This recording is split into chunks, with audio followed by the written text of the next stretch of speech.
ओम शांति। सभी को नए साल का हार्दिक अभिनंदन, बधाई।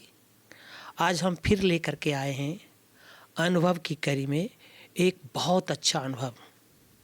हमारे मध्य हमारी दिल्ली से दीदी आई हैं जो आपको बहुत अच्छा अनुभव सुनाएगी। नाम है मेघा बहन जी।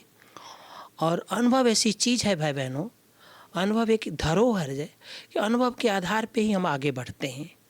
अनुभव से ही हमें निश्चय बैठता है और कहीं हम जाते हैं तो पहले गाइड को ले जाते हैं, वो अनुभव ही होता है।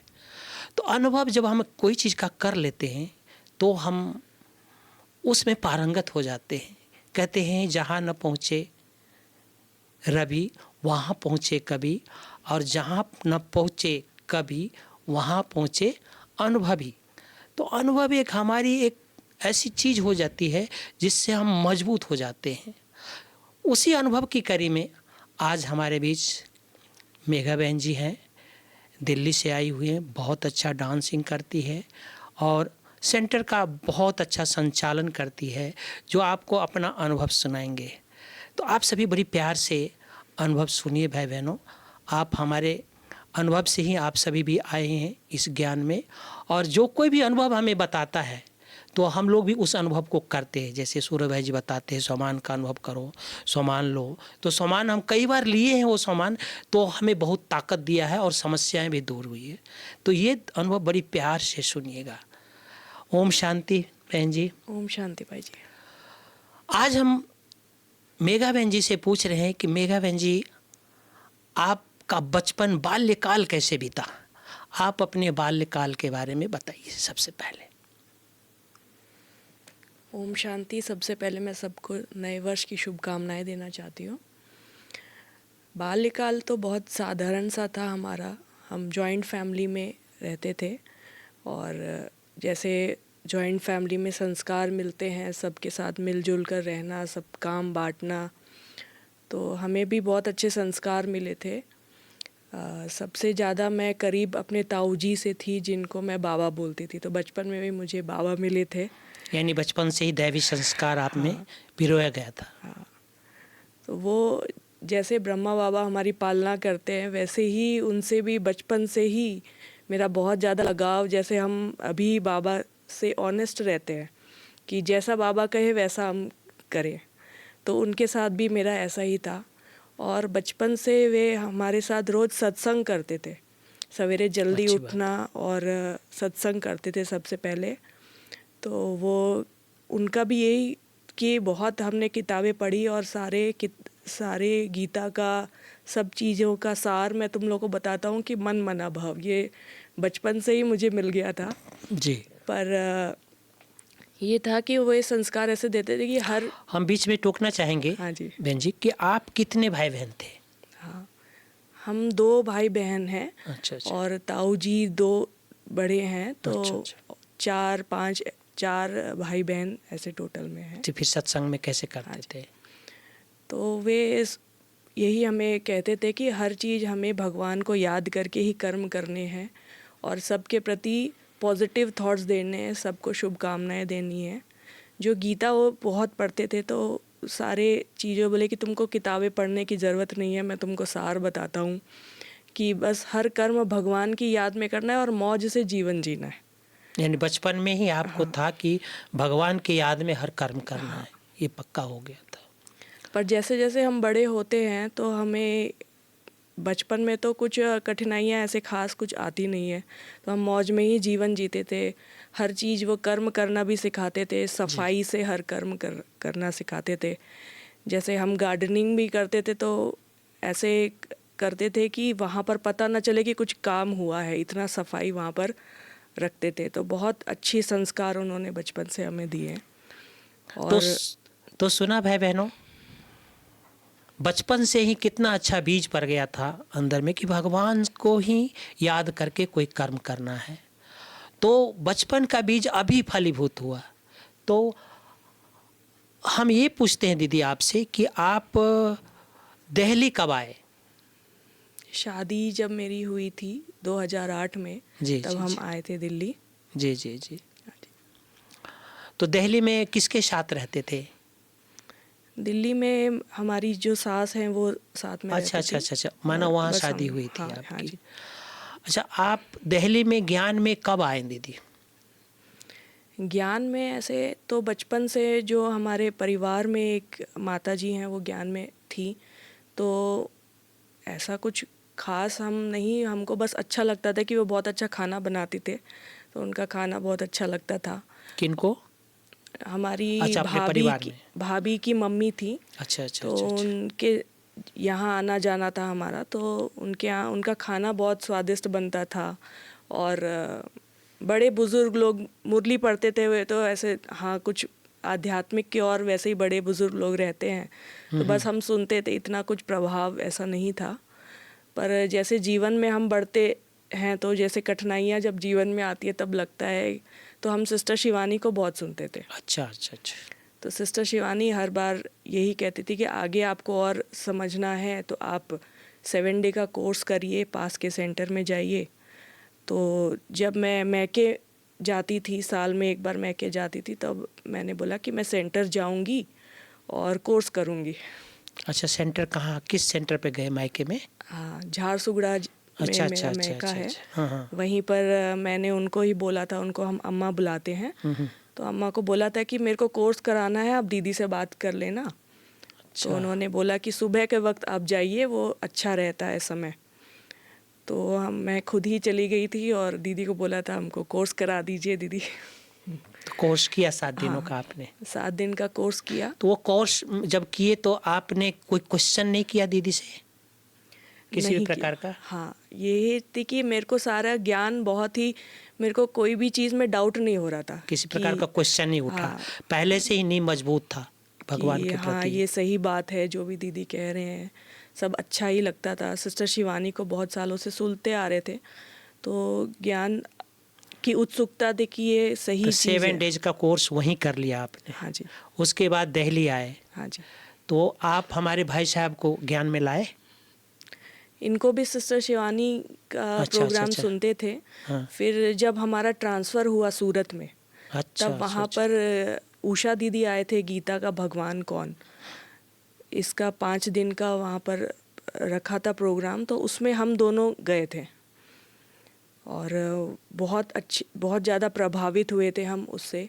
जो गीता की पूरी स्पष्टता उन्होंने कराई थी कि कौन पांडव हैं, हम कौन हैं, महाभारत युद्ध कब का समय का प्रतीक है। जी जी जी। तो सारा ज्ञान की जब स्पष्टता हुई तो फिर इन्होंने भी ऑनलाइन कोर्स किया। अच्छा। और वहाँ के फिर सेंटर में थोड़ा दूर था, तो हम शनिवार रविवार गुरुवार ऐसे भोग के दिन जाया करते थे। तो ज्ञान में रुचि पहले से रखते थे हाँ आप जी। दोनों? हाँ, हाँ जी। बहुत अच्छा है, बने बने देवता बाबा का बच्चे मिल गए, क्रीम बच्चे मिल गए। मैं और भी एक क्वेश्चन पूछना चाहता हूँ जी। कि ज्ञान में आने के बाद आपको कोई डिस्टरबेंस तो नहीं किया? चाहे आपके सास ससुर या मम्मी पापा या कोई और भी, आपको किसी भी प्रकार की डिस्टरबेंस या विघ्न बाधा तो आते ही हैं जब हम ज्ञान में आते, सभी को आते, समाज के तरफ से, परिवार के तरफ से, जो सोसाइटी में हम रहते हैं उसके तरफ से, या पति के तरफ से या जी। पत्नी के तरफ से। जी। जी। तो डिस्टरबेंस तो आता ही, परीक्षा तो लिया ही जाता है, जी। जी। परीक्षा तो भगवान लेते ही हैं दृढ़ता की। जी। तो आपको किसी भी प्रकार की परीक्षा आया हो तो हमारे भाई बहनों को शेयर करें। जी। जैसे हम सूरत में कभी कभार जाते थे, तो हमने बताया था कि हम ब्रह्मा कुमारीज़ जाते हैं, तो इतना कोई विरोध उस समय नहीं हुआ। पर कोविड के बाद में, जैसे कोविड में हम लोगों ने बहुत अनुभव सुने जी जी। कि जिन लोगों ने ये एक्सपीरियंस किया है, बहुत बाबा की कैसी मदद मिलती है उन्हें, तो हमें लगा कि हमें भी सेंटर जाके रोज़ मुरली सुननी चाहिए। जो कभी कभार हम जाते हैं उससे जी। हमारे अंदर वो धारणाएं नहीं आ पाती है। तो कोविड के बाद में ही, और ड्रामानुसार जो मेरे युगल हैं उनका भी ट्रांसफ़र हुआ ऑडिट डिपार्टमेंट में, तो वे अलग अलग जगह जाते थे और वहाँ के सेंटर जाते थे, तो वहाँ का जो वायुमंडल था बहुत प्रभावित हुए वे उनसे। तो उसके बाद में हम लोगों ने दिल्ली में, जब हम वापस ट्रांसफ़र हो गया दिल्ली आए, तब हम रोज़ सेंटर जाना चालू किए। तो मैं एक तरफ से भाग्यशाली कहूँगी अपने आप को कि मेरे युगल भी मेरे साथ दे रहे थे, तो सब इतना डायरेक्टली तो नहीं कहते थे, पर वाइब्रेशंस तो हमें फील होती ही थी। पर हम बस बाबा को याद करते हुए रोज़ जाते थे, और धीरे धीरे जब हमने सीखा कि किस तरह से हम शुभ भावनाएं दे करके वायुमंडल अच्छा कर सकते हैं, लोगों के मन को भी परिवर्तित कर सकते हैं, तो वो चीज़ प्रभावित किया। और सबसे पहले हम लोग जैसे ही को रेगुलर जाने लगे तो बच्चों को भी हमने कोर्स कराया, तो बच्चे भी जाने लगे। तो वो और ज़्यादा ही सबको नहीं पसंद आ रहा था, पर कोई कुछ कह नहीं रहा था। जी जी। पर एक हमारे अंदर ये और ज़्यादा पक्का हो रहा था कि जैसे हमारे बच्चों में हमने बहुत परिवर्तन देखा कि बच्चों की पढ़ाई भी बहुत अच्छी हुई है, और हम जो सोच नहीं सकते थे कि प्याज Increase लहसुन हुआ। कभी, ये हमेशा बहुत अच्छे से खाते थे, मतलब बाहर जाते तो बहुत शौक से मैंने बच्चे भी अच्छे एंजॉय सोल करते है। थे। पर जैसे इन्होंने 7 डे कोर्स किया, इन लोगों ने अपने आप ही हर चीज़ छोड़ दी कि हमें नहीं खाना है। जी जी तो जी। ये बाबा का ही चमत्कार है, जो बाबा हमारे साथ में छत्र छाया के रूप में पूरी मदद कर रहे थे। और हम लोग बस बाबा को याद करते करते ही हर कर्म करते रहते थे। तो हर चीज़, सुबह भी जैसे मेरे को जल्दी उठने में बहुत आलस आता था कि पसंद नहीं आता था, पर बाबा की जब मुरली हम सुनते हैं तो अपने आप ही आँख खुलती है, और अपने आप सारे काम फटाफट करके हमारा ये कोशिश रहता है कि बच्चे भी सुबह जल्दी तैयार होके मुरली सुने। तो जीवन बहुत ही अच्छा लग रहा था। तो सुना भाई बहनों, हमारे ज्ञान में चलने से हमारे बच्चे भी, परिवार भी अच्छे हो जाते हैं। बाबा उनको मदद करता है, उनके बच्चे को भी, उनके परिवार को भी बाबा मदद करता है। तो ये बहुत बड़ी अनुभव है कि भगवान को जब हम दिल से, प्यार से, सर्वस्व से याद करना शुरू कर देते हैं तो हमारे परिवार के हर एक व्यक्ति, घर एक मंदिर जैसा बन जाता है। हर एक व्यक्ति को बहुत मदद मिलता है, क्योंकि हमारे वाइब्रेशन से बहुत मदद मिलता है। मैं बहन पूछना चाहता हूँ बहन जी कि आप ज्ञान में कौन से सन में आए और क्या अच्छा लगा यहाँ का? हम 2022 में आए हैं भाई जी। अच्छा। और जब से हम रेगुलर मुरली सुनने लगे तो हमारे धारणाएं भी पक्की होने लगी। और ड्रामा अनुसार जैसे ही मैं सेंटर रेगुलर जाने लगी तो मुझे सेवा भी बहुत जल्दी मिल जाती थी। जी तो बाबा ने सेवा के द्वारा ही सारा धारणाएं पक्की कराई है। जब हम प्रदर्शनी लगाते हैं तो हमें धीरे धीरे हम सीखने लगे कि कैसे प्रदर्शनी में समझाया जाता है। शुरू में ये रहता था कि मुझे जैसे घर से संस्कार थे कि बड़ों को आदर, जैसा जी बड़े जी कहे जी वैसा ही करना चाहिए। पर सेवा में जाना है तो मैं हमेशा घर के पूरे काम करके फिर सोचती थी कि सेवा में जितना भी समय मुझे मिले मैं जाऊं, ताकि घर वालों को भी कोई परेशानी ना हो। परेशान। तो वो 1 घंटे ही जाके आती थी तो बहुत ही खुशी मिलती थी मुझे अंदर की मैंने बाबा की श्रीमत पे पूरी मैं चल पाई। जब आप पहली बार मधुबन आने का संकल्प किया तो क्या संकल्प रहा, और बाबा के पास जब आए तो कैसा लगा मधुबन? बहुत ही अच्छा लगा। संकल्प ये अचानक से ही प्रोग्राम बना था। पहली होली थी हमारी, पर एक ये था कि होली हम घर पे नहीं मना रहे हैं, बाबा के घर जा रहे हैं। पर मैंने बाबा पे सब कुछ सौंप दिया था कि बाबा आपको देखना है, आपको संभालना है, क्योंकि दीदी ने बोला कि यही समय है, आप लोग को ले जा सकते हैं हम। तो मैंने बाबा पे ही सब चीज़ छोड़ा था। तो फिर यहाँ जब हम आए तो हम लोग एकदम ही पूरी दुनिया को भूल करके बस यहाँ ही हर चीज़ में मन लगा था अभी हमारा। आपको, अच्छा, जब मधुबन आए तो हमारे भाई बहन, इतने सारे भाई बहनों को, क्राउड को आप देखा, तो आपके मन में क्या उत्पन्न हुआ? ये हमारे, क्योंकि अभी तो बाबा हाँ, आते नहीं, बाबा तो दादी के तन में आते थे, अभी वीडियो से मुरली सुनाते हैं, वही मुरली। तो आप निश्चय आधार पे चल रहे हैं, तो आपको क्या फील हुआ कि बाबा मेरे पास है?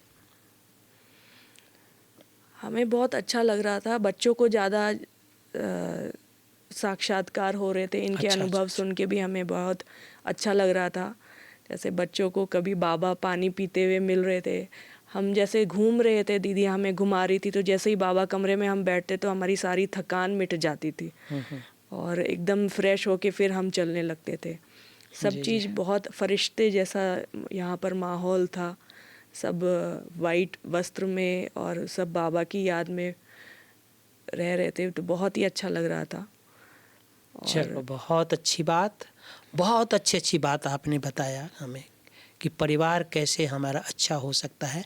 आप हमारे भाई बहनों को जो अभी ज्ञान में नए हैं या पुराने हैं, उनको कुछ आप अपनी प्रेरणा दे सकते हैं जी, मेरे या कुछ संदेश दीजिए ताकि वो भी अपनी स्थिति को अच्छा बनाए। जी, जैसे मेरे जीवन में परिवर्तन आया है कि सेवा हम हमेशा हाँ जी का पार्ट जब हम रखते हैं तो बाबा हमारी ही डेवलपमेंट होती है हर चीज़ में, और बाबा हमारा पुरुषार्थ बढ़ाते हैं, तो सेवा में हमेशा हाँ जी बोलना चाहिए। वेरी गुड, बहुत अच्छी बात बताया आपने हमें कि सेवा में हाँ जी का जब पाठ बढ़ जाते हैं, जो श्रीमत पर चलते हैं और हाँ जी, जैसे मम्मा हर बातों में बाबा को हाँ जी कहा, और हाँ जी से व्यक्ति बहुत आगे बढ़ जाते हैं, और हाँ जी करने से आप जहाँ भी रहेंगे वहाँ का हार्ट बन जाएंगे। तो आप हाँ जी बहुत बड़ा श्रीमत है, मम्मा कभी ना जी नहीं बोला, हाँ जी माना ना जी कहे माने नास्तिक बन जाएंगे, हाँ जी आस्तिक बनेंगे। तो हाँ जी कहने से हमने देखा है अपने जीवन में भी, जहाँ भी हाँ जी किए तो हम पहले नीचे थे तो ऊपर चले जाते हैं अपने आप। वो दीदी दादी कोई भी हमारे बड़े या बाबा भी अपने सर पे रखते हैं अपने बच्चों को, हाँ जी करने वाले बच्चों को। तो आज्ञाकारी और हाँ जी करने वाले बच्चों को जो भी हो उसको आगे रखा जाता है। इसलिए भाई बहनों, हमने बहुत अच्छा अनुभव सुना। आपको तहे दिल से मेघा दीदी धन्यवाद देता हूँ कि आपसे हमने देख सुना और हाँ जी करने का जो बताया कि हाँ जी करने से कितनी फ़ायदा होता है, और आपके वाइब्रेशन से आपके परिवार भी बहुत अच्छा हो गया। तो मैं आपको फिर से पुनः धन्यवाद और ओम शांति देना चाहता हूँ। शुक्रिया ओम भाई जी, शांति। शुक्रिया। Thank you. ओम शांति।